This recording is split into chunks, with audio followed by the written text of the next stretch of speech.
Hello everyone, thank you for tuning into my presentation. Now let's get started. Ted Bundy. Ted Bundy was born on November 24th, 1946. He was executed by the state of Florida through the electric chair on January 24th, 1989. Now in between that time, I want to get into what made Ted Bundy who he was. How did he get to that point? Why was he killing the woman he was? And what was his brain functioning going on through this? Like, why did he do it? And how did he change the criminal image? Okay. So let's get started by talking about Ted Bundy. Ted Bundy was born on November 24th, 1946. Like I said, he was born in Pennsylvania to his mother, Eleanor Louise Cowell. He was originally born Theodore Robert Cowell. And Eleanor had him when she was 22. Her parents actually ended up taking in both of them and raising them as their children. So he grew up thinking that Eleanor was his sister. And when Eleanor was 27, Ted Bundy was 5. And she had met a man named Johnny Bundy. Johnny Bundy was a blue-collar man. And when she met him, they got married.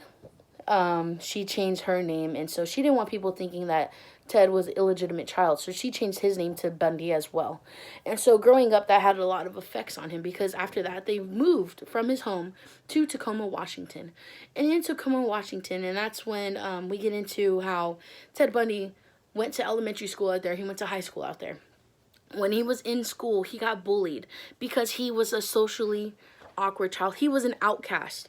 Many people that knew him in elementary and high school, knew him to be not having any friends, knew him just as an outcast, a social outcast to everyone else. He never had any girlfriends at all. When he went to college at the University of Washington, he actually ended up studying psychology. And why? Many people ask why. Why did he study psychology? Because of him not having any friends in elementary school and in high school, he wanted to get to know how. How could he get people to like him? How could he communicate with people? And how could he make friends? How can he get a woman to fall in love with him? Well, while he was in school, he met a woman named Stephanie Brooks. She was everything that he wanted. He always wanted the finer things in life growing up. But because he grew up poor, he couldn't have them. Stephanie, she came from a wealthy family. Her parents were together. Her birth parents were still together. She was popular. She had many friends. She was everything that he ever wanted to be. So when they were together, he was getting the same things from her. And she ended up breaking his heart by breaking up with him. And that has a lot to do with who he kills. Okay, so Ted Bundy. This is the man right here. Him going to University of Washington and getting his psych degree. He also so after that, he went into wanting to become a lawyer. So he started getting into becoming a lawyer because everyone loves lawyers. Lawyers have the money. Lawyers, they get the girls. In his mind, that's what he was thinking. And that also had to do with him. When Stephanie broke his heart, that's when he started killing women. Or not initially, but he was killing women that looked a lot like her. And that has a lot to do with this. He was killing women in California. He was killing women in Oregon. He was killing women in Washington, Idaho, Utah, Colorado, and Florida. Florida is where he mainly got caught because he would kill. That's when he went to the sorority.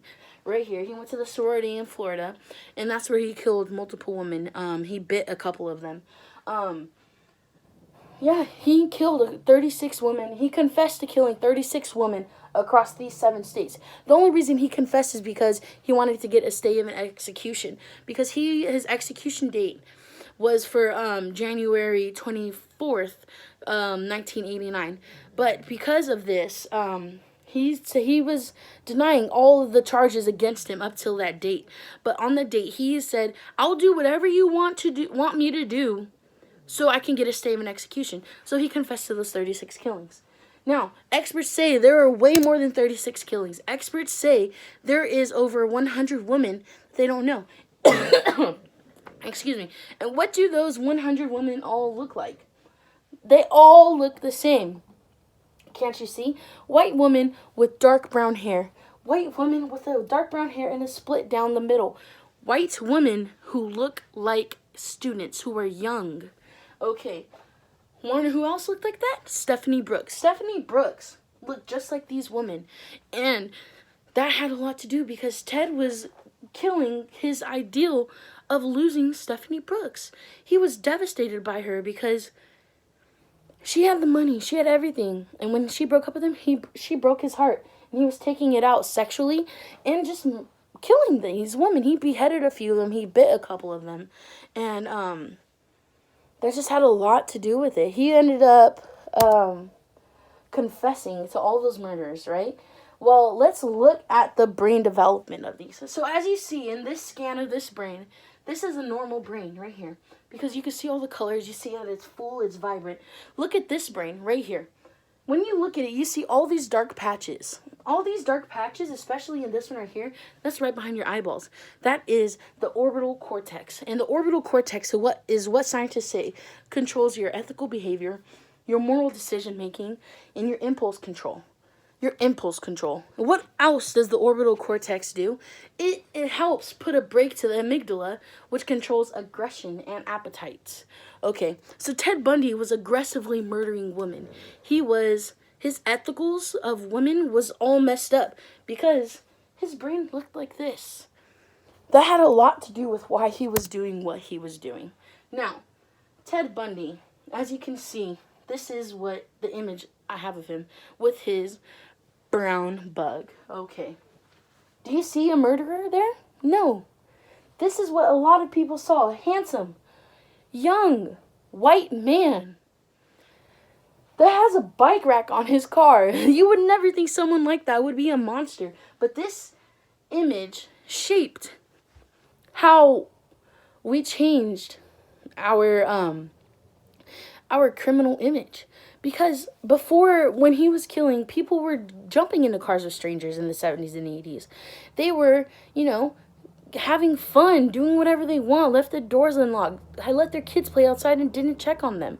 But because of this man, Ted Bundy, things changed. People saw this man who looked like he could be your neighbor, and they changed the way they were living. They didn't jump into cars with strangers anymore. My mom tells me to this day, or when I was growing up, don't talk to strangers. And it's all because of this man. This man changed what Americans and especially women do.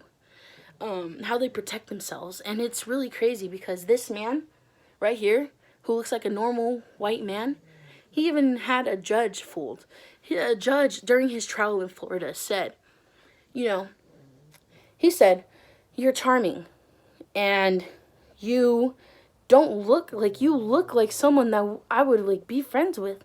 But I don't want to find you guilty, but all the evidence points to you." And that has a lot to do with how Ted Bundy carried himself throughout college and after that. And Ted Bundy is a monster. It's not an excuse for his brain being messed up, but his brain being messed up is the reason why women in the 70s and 80s didn't get to go home to their families. Thank you.